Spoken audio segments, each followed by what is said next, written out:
Hello, it's Lex MPI back with another video, and today we're looking at the top 5 beginner mistakes when investing in crypto. I'm going to talk you through the mistakes I've made and the pitfalls to avoid if you're just starting out in the crypto space. And even if you have been in the crypto space for a while, have a watch through and see whether these are the sort of mistakes you made when you were investing in crypto initially, or still are making while investing in crypto. By no means is any of this financial advice, because I can't give you that, of course. But I started investing in crypto in 2017 after dabbling in crypto in 2015. And I've been through a bull run, the one 2017. And I got burnt. So I've learned a lot over the past three and a bit years. So I'm here to share. So follow along. Please like and subscribe if you like the video. If you don't like the video, please like and subscribe anyway. So tip number 1. Do not invest more than you're willing to lose. So this is for actually any investment, any risky investment. If you're buying individual stocks and shares, if you're buying especially crypto, do not invest more than you're willing to lose. The reason for this is because if you need the money and you're busy investing it, you are bound to make emotional decisions. You are unable to stomach corrections in the market. And you will sell when you shouldn't. So the money you invest, you need to be happy to have that invested for at least 2 years so you can ride out peaks and troughs in the market. Do not invest money you need into crypto. The market is volatile. Bitcoin went from 20,000 down to 3,000. 80% corrections are normal in the cryptocurrency market. So if you need the money, do not put it in into crypto. If you're not willing to invest for at least 2 years, don't put the money in. Because, as I said, I was buying into the market. It peaked at 20k, and it took 3 years to get back to 20k. 3 years. So if I needed that cash, I would have pulled out at the bottom of the market. Happened to a friend of mine. He invested more than he should have, and he sold at the bottom of the market because he got scared. And that's what investing more than you should do leads to: emotional decisions. And in trading, in any asset, you have to be looking at the facts and the fundamentals. You can't get emotional. Also, you have to decide what percentage of your portfolio you're willing to put into cryptocurrencies and cryptocurrency assets. I would not advise putting above 30% into crypto. Most people advise putting around less than 10% of your net worth into crypto, or your portfolio into crypto. So when I say a portfolio, I mean including your pension, including your house equity you have, including any stocks and shares you have, including any bonds you have, including any cash you have. What percentage of all of that should you have in crypto? My advice is not too much. While the days of people saying crypto is a fad and is going to zero are over, I think, I also think that it is very volatile, and legislation and other variables that just haven't been accounted for or even thought of yet will affect crypto. Look what happened to XRP recently with the SEC suing XRP. So these type of things will happen in crypto, as it's a new and emerging asset class. So beware of that. Not taking profits. Point number 2. I made this mistake back in 2017. I bought in at around, I think it was around 4,000. The price went up to 20,000, and then crashed down to 3. So the crypto market has amazing bull runs that are short and sharp, generally speaking. There'll be like 3 or 4 months where the price just keeps going up. Every time you look at your Blockfolio app, your crypto portfolio app, you'll see 20% gains, 10% gains a day. And you get caught in the euphoria of it all. This is amazing. You have all the articles saying Bitcoin's going to hit 500,000. Bitcoin's going to hit 1 million next year. And you think the only way is up. I can't lose. I have JP Morgan and this guy on Twitter with 1 million followers telling me that Bitcoin will be worth $700,000 next year. I have to stay in.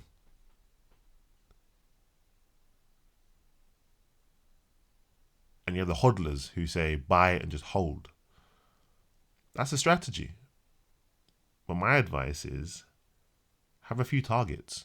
Don't withdraw all your crypto, but have targets. If you invest in a coin and it does 10x, maybe at that point you take 20% out. Stick it in cash. That's a win. Nobody ever went broke taking profits. Remember that. My personal strategy is I have a hodl bag. So I have an amount of crypto that I have in cold storage offline that I won't sell for years. So if that Bitcoin does go to 1 million, I'll have that locked away somewhere and for retirement, essentially. That's not going anywhere. But I also have a portion of my bag that I will sell for a profit, little by little. As the price hits new all-time highs, take 3 or 4% out. Cash out a little bit of that. Some profits locked in there. And the reason you do that is because if there's a market crash, you can use that cash to buy back in at a lower price, accumulating more. And if there's not a crash, then you cashed out at a profit. You're winning. Take profits as cryptocurrencies hit all-time highs. When you have coins, doing 10x in a day, it happens in crazy alt cycle runs. When you have cryptocurrencies, you're investing in at 100 and the price is now 1,000. You've made 10x. You made 1,000%. Take some profits. Day trading, number 3. This is a surefire way to lose money if you're an amateur. So day trading is people that are buying one coin in the morning with the hope it's going to go up by a couple of percent and then selling it and then buying into another coin and then trading into that one and into this coin. This is very different to taking profits. This is trying to make money overnight, essentially. You're trying to buy into a coin because you think tomorrow it's going to go up based on some news you've heard or some tip someone gave you on Instagram or on Twitter. First of all, if you've got a day job, you probably haven't got the time to be reading the charts properly, to be understanding each cryptocurrency's fundamentals in any meaningful way. And also, the cryptocurrency market is very volatile. Lots of big players that can move markets. So even if you do all of that, some guy with hundreds of millions of pounds in Bitcoin can move a whole market. The fundamentals go out the window at that point. Day trading, I've tried it, lost a lot of money. Not doing it. I buy, I hold, and I take profits. Day trading, leave that to the professionals.